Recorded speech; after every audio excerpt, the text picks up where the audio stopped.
Hi, everybody. I think we're finally got everything set up. We have it going. There's your first slide. And I haven't done an introduction, but I don't have it up here. So I'm going to have you introduce yourself. Tell everyone about about yourself. And then you can tell us all about Jewish goddesses or Jewish princesses or the world. It's all yours. So come on up here.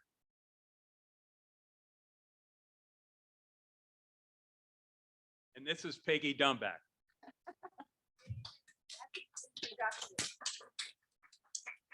We can just move this. We don't.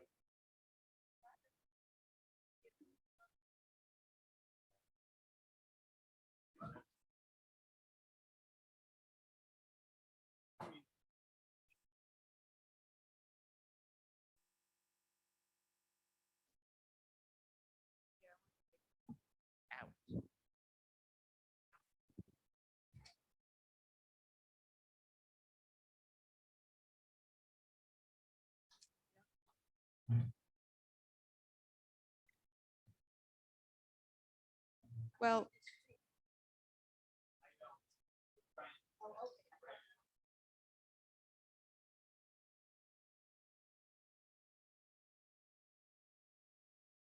can you all hear me? Yes? Okay. Okay, so I'm Peggy Dombeck, and about an hour ago, Howard asked me to send him a bio. So I wrote up a bio and I sent it to him, and now he doesn't have it. Oh, I have to hold it really close. Is that better? I'm practically kissing it. Are you going to record? Words on the bottom of the screen. Oh, how funny. What about for me? Where can I see the, oh, okay. So I've got to be over here. The down arrow. Okay. Okay, so I moved here in 1989 from Long Island, New York, looking for the best place to live in the country. And I think I found it, and it was perfect. It was paradise until, we got all upset about climate change. And I lived for 20 years on Los Olivos Road in Santa Rosa, and then I moved here. So I've been here for about 14 years, and I've done lots and lots of volunteer work, if I can remember all the things. I was president of the Garden Club for 2 years. I was a zone communicator for a couple of years. Gosh, what? I was a yoga leader, right, in our free yoga class. I worked with juvenile delinquent girls at the, what's the name of that place? At Los Guilicos, thank you. And I was a docent for over 10 years at Quarry Hill Botanical Garden, which is now Sonoma Botanical Garden. Just a whole bunch of things. And now, let's see, I'm a leader of a library team here in Oakmont, and I'm heavily into genealogy. And what else? Oh, and I dance 3 times a week, ballroom dance. I love it. That's my happy time. So let me get into talking about Hebrew goddesses. So the first thing that I want to show you is this book. It's called Goddesses in World Mythology. And it's got just this tiny paragraph about each goddess from all over the world. There were goddesses everywhere. So why not in Israel? They were everywhere in the ancient world. So that's, and then this book is called The Hebrew Goddess, written by an anthropologist named Raphael Patai, who's an Israeli who eventually became a United States citizen. The book was written in 1967, and most of what I will talk about today came from this book. However, in order to be a good researcher, I also looked up a lot of these goddesses on the internet. And everything I found agreed completely with what he wrote in this book. Just so you know, there's plenty to corroborate what I'm going to talk about. So the first, let's see here. So I've got up there, yeah, from 10th century BCE. And by the way, BCE means before the Common Era, and it replaces, what was it before? BC, before Christ. It's a non-religious way of talking about time. And then CE would be the Common Era, meaning after the birth of Jesus. So from 10th century BCE to the Babylonian exile of the Jews from what's now Israel to Babylonia in 586, possibly 587 BCE, polytheism, meaning that there were many gods and goddesses, was perfectly normal in Israel, as it was in the surrounding pagan area. So the whole Middle East was full of gods and goddesses. Judaism has had a female presence that began with the goddess Asherah and never completely left, even up to this day. There's always been a female presence. So the name Asherah, who is the primary Hebrew goddess that I'll be talking about, when a word ends in A or AH, that means it's feminine. So Asherah is feminine. Asher, which is a name some people have today, is the male equivalent. So Raphael Patai in this book says that there are 5 remaining female aspects of God in Judaism after Asherah. No, I'm not, Howard. Yeah. Want to get to the next slide? No, I'm not.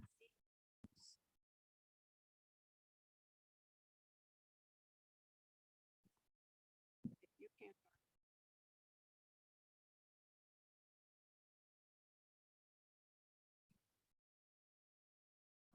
There's supposed to be some other notes. Excuse me, there's supposed to be some other notes there, but they're not there. Okay, so so the timelines.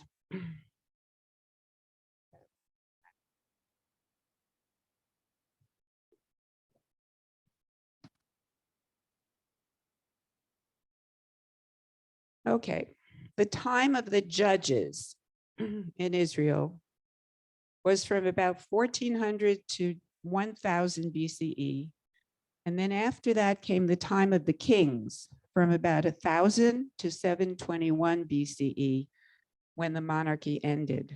So the first king in Israel was Saul. He lived from about 1021. Well, he was king from about 1021 to 1000 BCE. And after him came David and Solomon.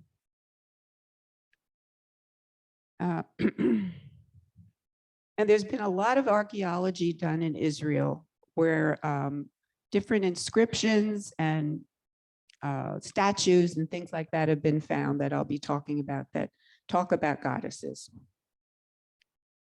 So in 931 BCE, Israel was split into Israel in the north and Judah in the south.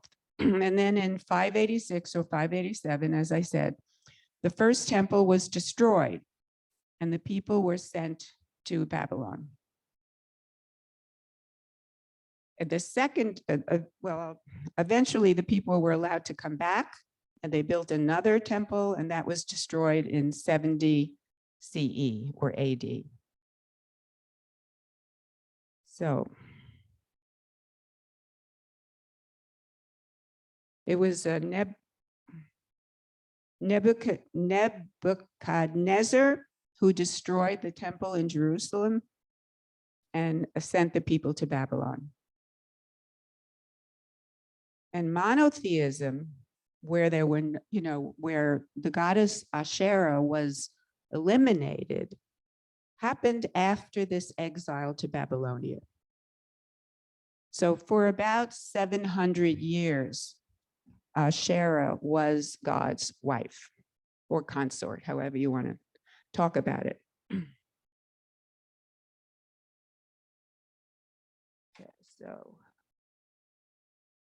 so Asherah was a Canaanite mother goddess who was originally the consort of the Canaanite god El.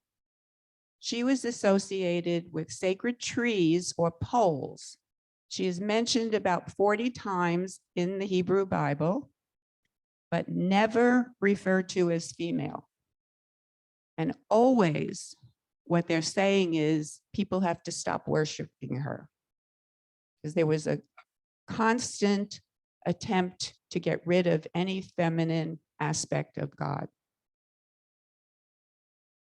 But she was worshipped, as I said, for about 600 or 700 years throughout the Judges and Kings periods.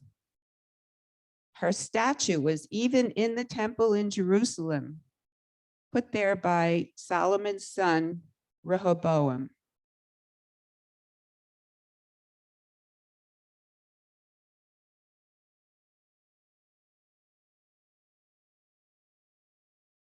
Here are some inscriptions about Asherah. One says, Amaru said to my Lord, may you be blessed by Yahweh and by his Asherah. May he bless you and keep you and be with my Lord. Another one says that another one was found in 1967 at Kirbet al-Qam near Hebron. An inscription was found in an Iron Age tomb, and it says, Uriah the rich has caused it to be written, blessed be Uriah by Yahweh and by his Asherah. From his enemies he has saved them. By the way, if you have any questions, just ask them at any time.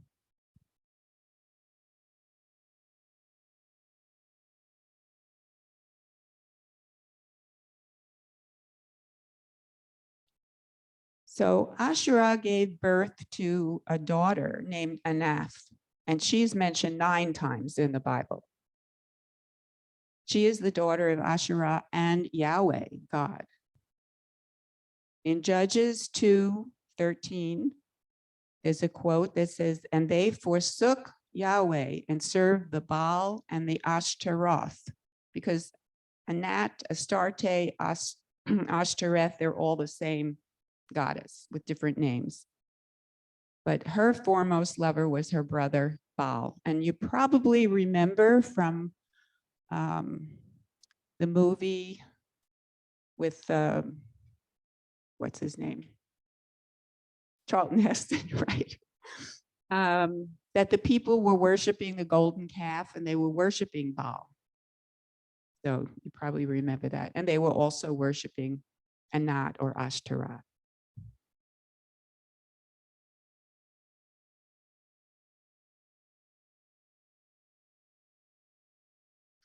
Deuteronomy says, you shall not plant any tree as an Asherah beside the altar of your God Yahweh.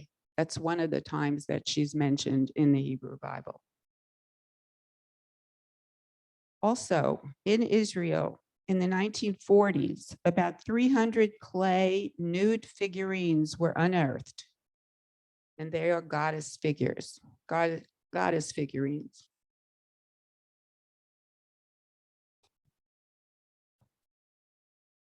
So eventually, the prophets or whoever it was that was saying you should not worship Asherah or Anath got their way, and people stopped worshiping her. As I said, that would be around the time that they were exiled to Babylonia.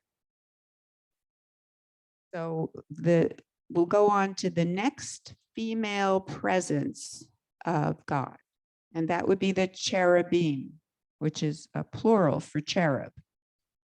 So most Jews were exiled to Babylonia, as I said, in 856 BC, after he destroyed Solomon's temple, and he destroyed Jerusalem.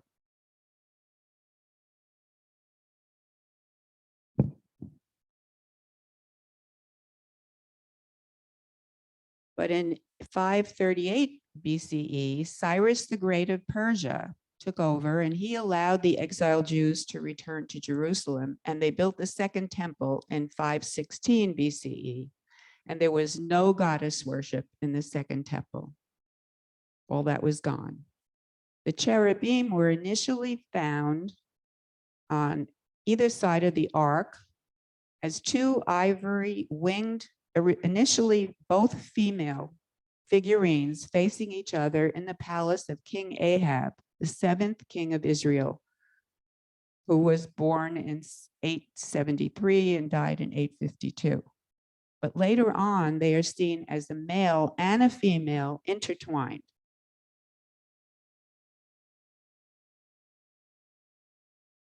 The Talmud, which was written in the CE era, said that the Talmud has a tradition of cherubim facing, well, normally they face towards each other.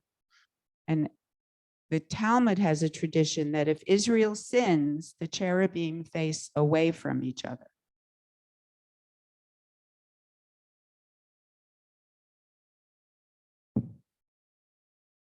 So I don't know if you can see it well, but this is a picture of a cherub, a female cherub with wings.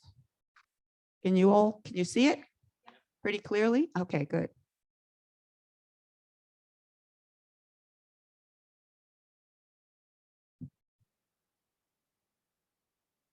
So here's some more quotes about male and female cherubim.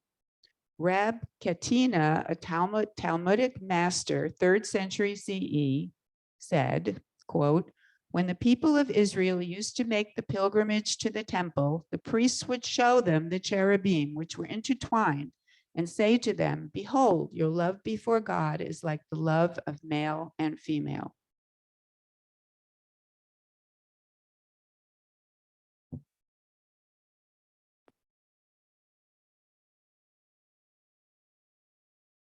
Anybody have any questions about the Shekinah? Not the Shekinah, about Asherah? Nope. Okay.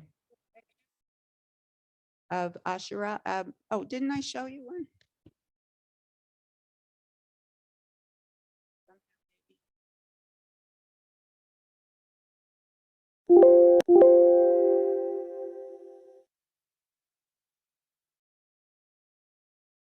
It's missing. No, but there was a picture of Asherah and it should have been here and it's not. It must have gotten moved.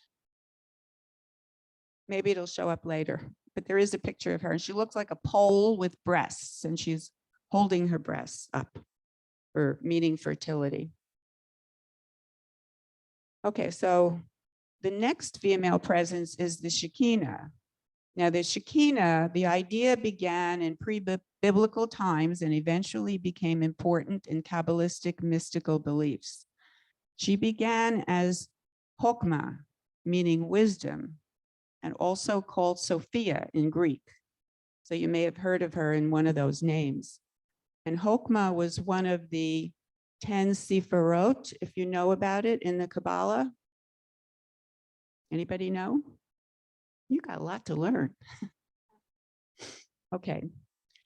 Proverbs 8:12-31 says that wisdom was the earliest creation of God. In other words, the very first thing that God created was the feminine part of him.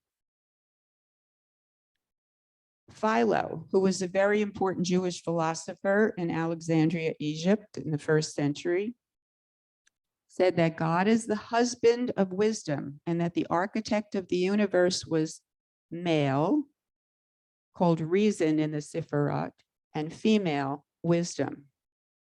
So he's basically saying that God and the female and the male were attached to each other.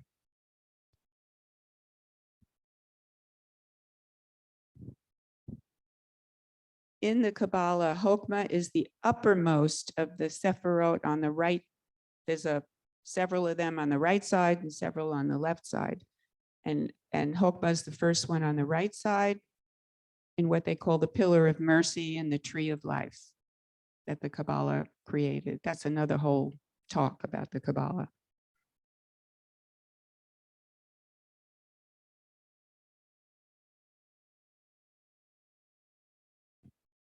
So to repeat, in the development of the Shekinah was in the 1st and 2nd centuries BCE. Chokmah became the Shekinah, a separate feminine entity that argued with God in defense of man. She was the presence of God on earth. And the reason for her being important was because God was unknowable, had no name, unreachable, very kind of reason-oriented. And people wanted something warmer, motherly, that they could go to with their troubles. So the Shekinah became that person. She lived in the temple and followed the people when they went into exile in Babylonia. She was also with Moses when he was a baby and when he died. If people wanted something from the deity, they would talk to the Shekinah rather than God, rather than the male God, because she was the one who was interested in their welfare. The word Shekinah, just like the word Asherah, ends in an A or an AH, so it is feminine. She comforts the sick, she helps those in need. She was just like the Holy Spirit in Christianity. She could contract to fill a small place or expand to be huge. Oh, these slides are mixed up. Let me go. I don't know why, but they got mixed up.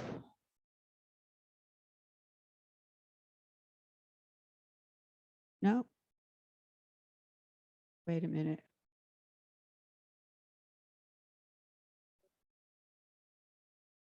No, they're missing. Some of my slides are missing. I'm sorry. I have no idea why.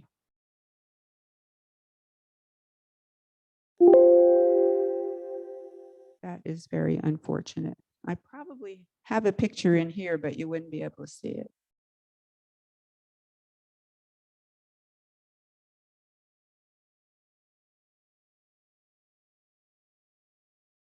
Okay. Here's a quote from the Zohar, which is part of Kabbalah. The Zohar was a book written about that became part of the Kabbalah. The female spreads out from her place and adhered to the male side, and she came to unite with him face to face. And when they united, they appeared as a veritable one body.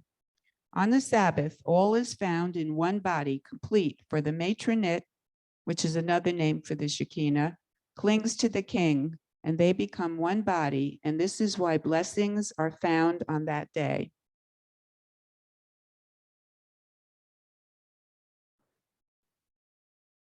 On Friday night, Jews would have sex, and that would make Israel safe, because when a man and a woman had sex on Friday night, that was uniting the king, God, and the matronette, which is the name that the Kabbalah people called the Shekinah. So her name got changed from Shekinah to matronette or matron.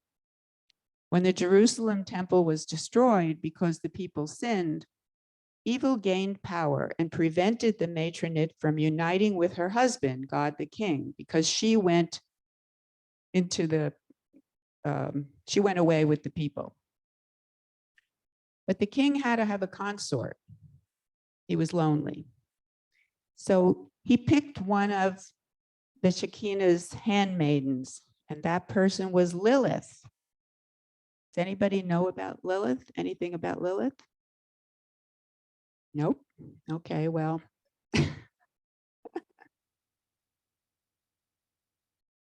They do know? Oh, okay. So the only way that the matronette can be reunited with God is when the Messiah comes. And so that means that the people have the power to affect the world by their actions. Tikkun olam. Don't sin, help fix the world. So this is a picture of Lilith. Now, Lilith was a she demon and also a goddess. So she had sex with God, but the story there is very interesting. Let's see. I'm missing a really good picture here. There was a picture, let me forget about Lilith for a minute. There was a picture of the Shekinah holding Moses as a baby. When the Pharaoh's daughter took Moses out of the water, when she saved his life. And it comes from a synagogue in Syria called the Duro-Europos synagogue. And the ISIS people destroyed that synagogue. But the fresco itself is now in the Museum of Damascus, Syria, unless that's also been destroyed, I don't know. But that synagogue was constructed in 245 CE. And the Shekinah appears holding Moses, and she's nude. And goddesses were very often shown nude.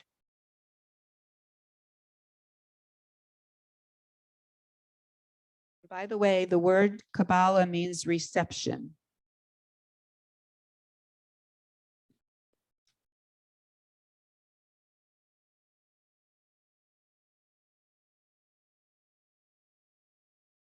So the matronette assumed the form of a divine queen and bride who joined the people every Friday to bring them joy. And think about that when we come to the last slide, which will talk about the Sabbath bride.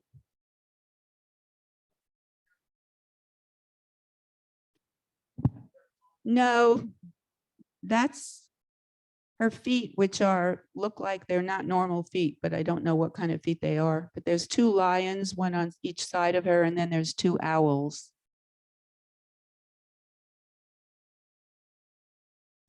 Okay. So Isaac Luria, who lived from 1534 to 1572 in Safed, Israel, he was a Kabbalist, said one's daily activities must serve the purpose of uniting God and the matronette again. So back to Lilith. The origin of Lilith is found in Sumerian demons from 24 BCE. In the Talmud, she is known as Adam's first wife. She tried to have sex with Adam, but he insisted on being on top, and she didn't like that. She wanted to be on top sometimes, and he didn't want that. So she flew away to the Red Sea and started giving birth to more than 100 demons a day. This is how superstitious people were. She had the power to weaken babies until the males were circumcised. If the mother wore an amulet against her, that would protect the baby. And by the way, she had power over the babies for 8 days, and then they were circumcised. But for women, she had power over female babies for 12 days. She was also said to call nocturnal emissions in men. So men, if you remember having nocturnal emissions, which you probably don't have anymore, that was the Lilith coming and visiting you at night. She caused miscarriages, barrenness, and complications in childbirth. So this is an example of an amulet to protect the woman in childbirth from Lilith. Lilith agreed to leave the child alone if the mother wore an amulet with the name of the 3 angels who visited her from God. And some of you may have heard the names of these angels. That they were Sinoi, Sansonoi, and Samangaloth. Anybody hear of those names? Okay. So now you know what they were doing. So they were sent by God to find Lilith and bring her back. But she refused to go back. And she just started, giving birth to 100 demons a day. But part of the contract that she made was that she wouldn't bother the baby if the mother was wearing this amulet, but also she would kill off 100 of her babies every day. So she'd make another new 100, but she'd kill 100 of the existing ones.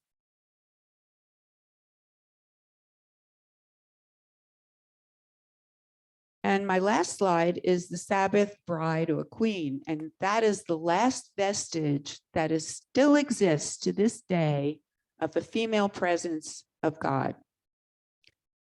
So this vestige of the Hebrew goddess is welcomed as the Sabbath bride at the beginning of every Shabbat service. The personification of the Sabbath as a bride and queen dates to the 2nd and 3rd century CE, when the matronette was considered to be the bride and queen. The writers of the Bible do not acknowledge the Hebrew goddesses, most likely because they eventually prohibited her worship. So I really apologize for being a bit disjointed here and for some of my pictures being missing, but I don't know why that happened. But yes.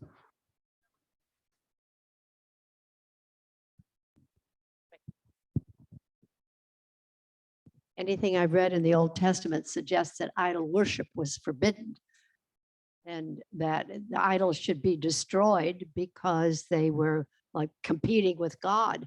So if you had the golden calf or different female goddesses, I can't imagine them. Anyway, in the Old Testament, I don't see them because they got rid of them, I guess. They got rid of them by the time they were exiled in 586 BCE. Right, the people would try again. And they called her also the Queen of Heaven. So you might see references without her name, but you might see references that say the Queen of Heaven. There are references like that in the Hebrew Bible. Wait, let me get this to you. Wait. If I understood you correctly, God was having sex with a woman, and so that would have been a virgin birth. So can you address that? Do we have a virgin birth story? Well, it wasn't really a woman, it was a goddess, not a real person. It was a goddess. They're not real. I mean, people thought they were real, but they're not. So I hope that answers the question. It's not a Any virgin more birth. questions?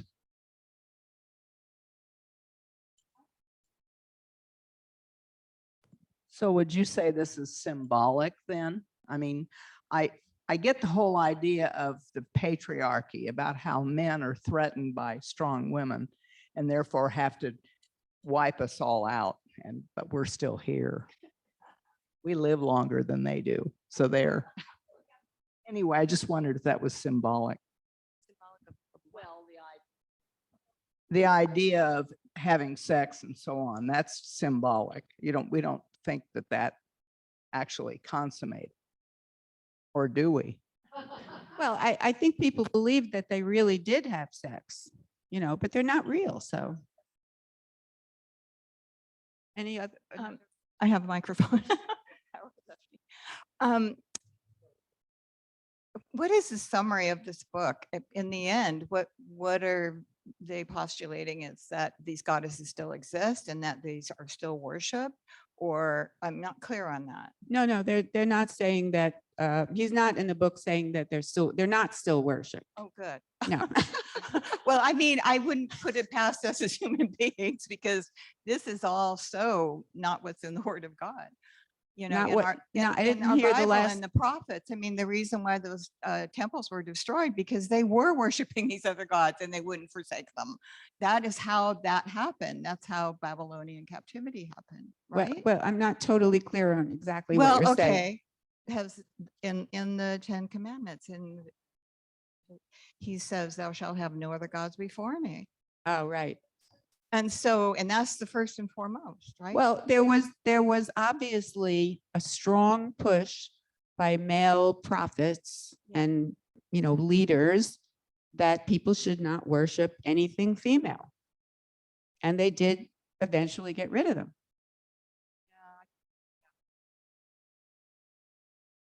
No, the golden calf was neutral.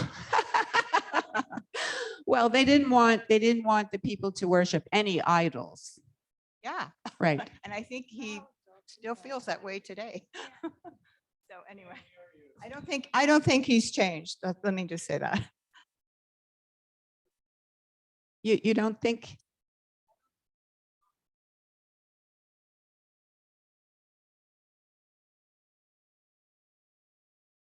No, well, in that respect, no, he hasn't changed. Yeah, but at one time, in the beginning of the religion, when the people were still called Israelites, they did worship goddesses. And they made idols.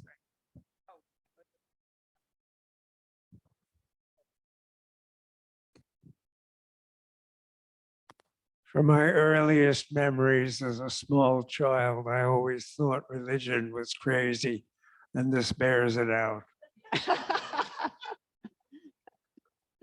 Well, I find Lilith especially fascinating because she was both the wife of Adam, the first wife of Adam, and she was the consort of God.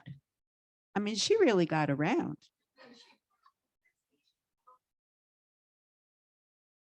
Oh, yes, yes. After she left, I'm glad you brought that up, because after she left God and went to the Red Sea, she coupled with an angel, I guess, called Samael, who was Satan.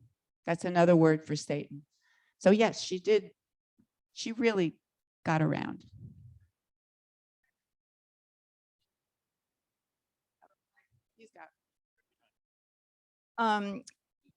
Okay, creation at the beginning, in the very beginning, God in the last day, he created his crowning achievement, which is man. And within man was male and female, and he took Eve. So what happened to Eve? Was she like usurped by Eve was the second wife of God after Lilith. Well, this is all part of what do they call it? mythology. The what? It's apocrypha, or there's another word for it too. There's what? Part of the Talmud, writings that were made later on. Well, Eve was created twice in the Hebrew Bible. Eve was created twice. If you look carefully, one time she was created from Adam's rib, and the other time they were both created at the same time equally. And she didn't come from his rib. She was just made of clay like he was, or earth. Adam, the name Adam means of the earth. So who had sex with the demon goddess before she became Who has what? the wife of Lilith? Okay, so Lilith was a demon before she became worship. I was She confused. was called a demon, but she was also a handmaiden of Asherah. She was like one of her ladies in waiting. What? Yes, she did. Well, I don't know if they actually had sex because they were, arguing about who goes on top right in the beginning. It's possible that they never actually had sex. So if Lilith was the first wife of Adam and she was a handmaiden of Asherah, That's right. then Asherah existed before. Yes, Asherah was the first one. Well, the problem with all of this is that there were many variations about all of these goddesses as to, what they did and when they did it, when they existed, blah, blah, blah. There are different stories. So I'm telling you the main, probably most well-known stories, but there are others. But Asherah was the first female presence of God that we know about. It is important. I think it's important to understand that in the Bible, everything that was female was left out. Right. But in addition, that's why there's so many more mentions. People got in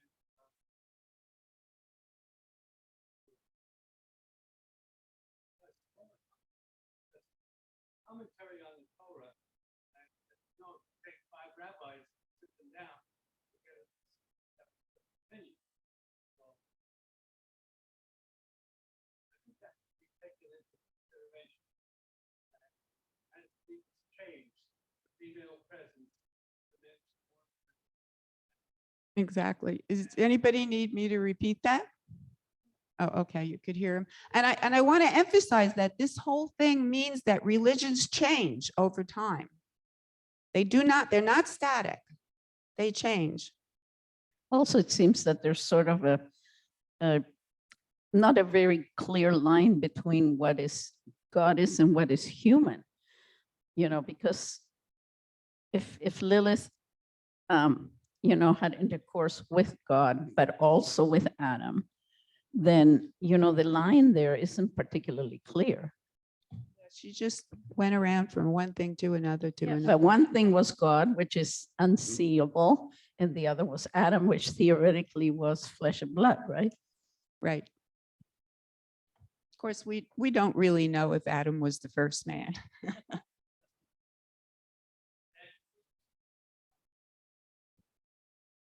Hold it close. I will. It'll come back.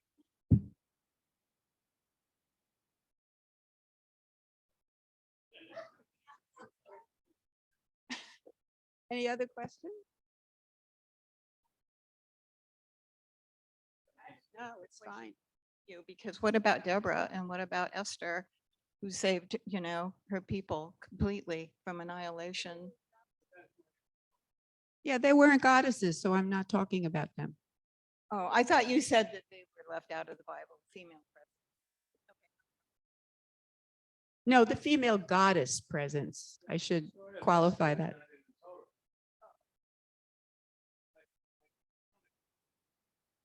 Yeah, some of those stories also are not in the Torah. I know. I think it's important to realize, as Peggy said, that religion changes. And as I said, as it changes, people forget about things like we do about everything. Our children, our grandchildren, they don't know what happened. So we don't even think about what was happening thousands of years ago. We just look at religion today, and that's what it is. But nobody bothers, except scholars, to look back and say, well, this is where it came from. And I think that's a very important thing. If you actually want to, whether you believe in religion or not, it's always good to understand where it came from. As I say, most people don't even bother looking back because we all tend to live in the present. Yeah, and movies like the 10 Commandments, when they talked about the golden calf and Baal, probably the reason they didn't mention Anat, who was Baal's wife, is for the same reason that they were trying to get rid of the goddess, female presence in the Bible itself. So, they were just left out. But because the Middle East was swarming with goddesses, I'll show you the book I have up there, how many goddesses there were in the world, thousands that people believed in. It is perfectly natural that the religion would start off with a goddess. who was eventually discharged. So many people look at all of this as though it was something that really happened, or that these are factual records of something that was real, real, real. But it's not. It's all fiction, all fiction. And the few little things that can be proven here and there are really not any of the stuff that we're talking about here. It's all in somebody's belief system. Yeah, even the Exodus from Egypt, scholars are not sure if it really happened. Excuse me, but I think the important thing is that even though it's fiction, women were an important part of this mythology at some Exactly. point. Yeah, And women were the comforting part of it. exactly. Whether it's real or not, if we look around the world today, we see that women are constantly being put out, put down. Look at Muslims, women in burqas. Look at religious Jews. Women are trying to make up for 6 million.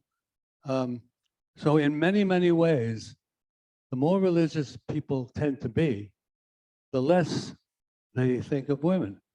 In fact, I remember Peggy telling me at one point, when they were digging up these little artifacts, the oldest ones, these little clay figures, were all of women, because, you know, back then,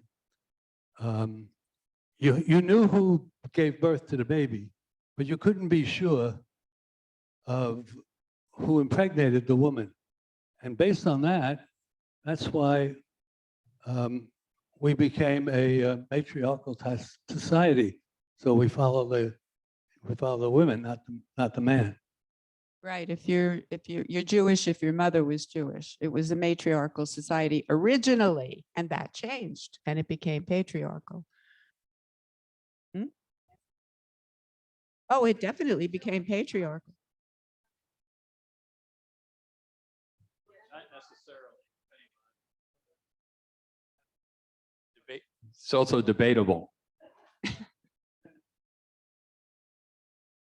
So a long time ago, when there was all this goddess stuff going around, Sebastopol and everywhere, I got really curious and I started reading some books that were recommended to me. And then I read some more books. I must have read 100 books. And I put together another talk, and it was called Women's History from 30,000 BCE to the Present Day. And in that talk, now I forgot why I was bringing that up. I hate these senior moments. I know, God. What?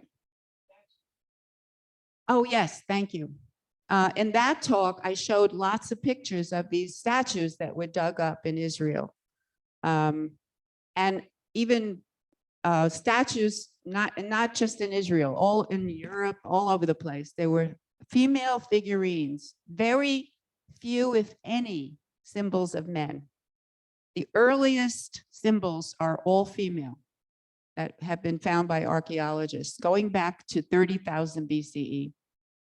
So, you know, that makes you think that originally there was probably just a goddess and not a god. And then things changed. Well, like everything else, there's always another side to this. I remember seeing those little statues. The women were always pregnant, had really nice, large breasts. And there's nothing wrong with that. But the important thing is how you look at it. We don't know who made these, but can you just imagine that the men are sitting around, the men are doing this, sitting around a fire, carving these little statues out, saying to each other, "You think your mother-in-law is fat? Look at this one."